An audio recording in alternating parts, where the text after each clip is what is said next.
आणि अतिशय चांगला प्रतिसाद आहे जनतेचा। जनता आज बीजेपीच्या कारभाराला कंटाळलेली आहे आणि अतिशय चांगल्या प्रकारचं प्रतिसाद लोकांमध्ये दिसत आहे आणि आम्ही 100% इथून आम्ही निवडणूक जिंकू। सर्वच्या सर्व जागा आणि नगराध्यक्ष खूप मोठ्या फरकाने आम्ही निवडून येऊ अशी आम्हाला अपेक्षा आहे। नागरिकांना आव्हान आता करण्याची म्हणजे हे राहिली नाही, कारण सगळे जनता आता जागी झालेली आहे, हुशार झालेली आहे।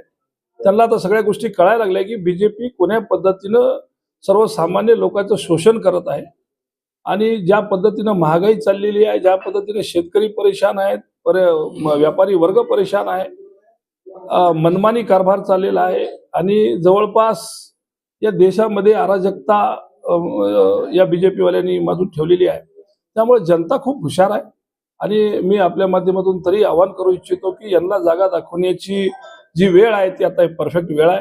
आम्ही खूप चांगले सगळे उमेदवार, गोरगरिबाचे उमेदवार, ज्यांच्यासोबत समाज आहे असेच उमेदवार आम्ही उभे केलेले आहेत आणि आपल्या चॅनलच्या माध्यमातून मी सगळ्याला विनंती करतो की मशाल आणि तुतारी या चिन्हाला आपण जास्तीत जास्त मोठ्या प्रमाणामध्ये बटन दाबून निवडून द्यावे असे आपल्या मार्फत आवाहन करतो। आमचे सर्व उमेदवार हे जनतेमध्येच राहणारे उमेदवार आहेत।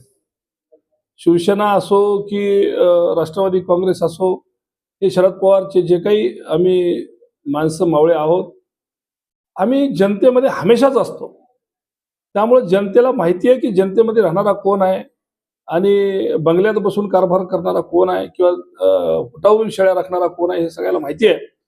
त्यामुळं 100% आमचे माणसं जे आहेत ते ग्राउंडवर असतात।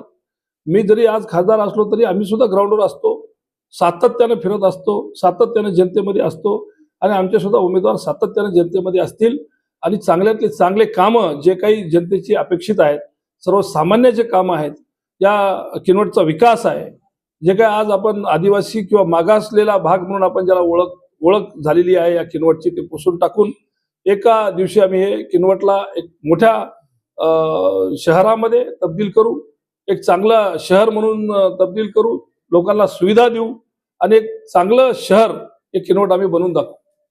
समोर कोणती सभा होणार आहे किनवट तालुक्यात? नाही, आमच्या सरासरी सभा नाही आहेत आणि सभा घेण्यामध्ये आम्ही म्हणजे टाइम घालणार नाहीये। आमचे आता उद्धवसाहेब काल परवाच नांदेड दौऱ्यावर येऊन गेले, सगळीकडे फिरून चाललेत आणि सगळ्या जनतेला माहित आहे आज जर या बीजेपीच्या विरोधात जर कोणी बोलत असेल तर फक्त उद्धव बाळासाहेब ठाकरे हे बोलत आहेत आणि सातत्यानं बोलत आहेत। सातत्यानं कोणत्याही अन्यायावर आवाज जर कोणी महाराष्ट्रामध्ये जर फोडत असेल तर ते आवाज उद्धव बाळासाहेब ठाकरेचा आहे आणि निश्चित लोकांना सुद्धा जाणीव झालेली आहे की उद्धव बाळासाहेब ठाकरेच हे फक्त आज या महाराष्ट्रामध्ये या जुलमी सत्याच्या विरोधात लढत आहेत आणि त्यामुळे जनतेला सगळ्याला माहिती आहे आणि त्यामुळे आम्ही त्यांचा आता वेळ घालण्यापेक्षा आम्ही आमचे कार्यकर्ते काफी आहोत।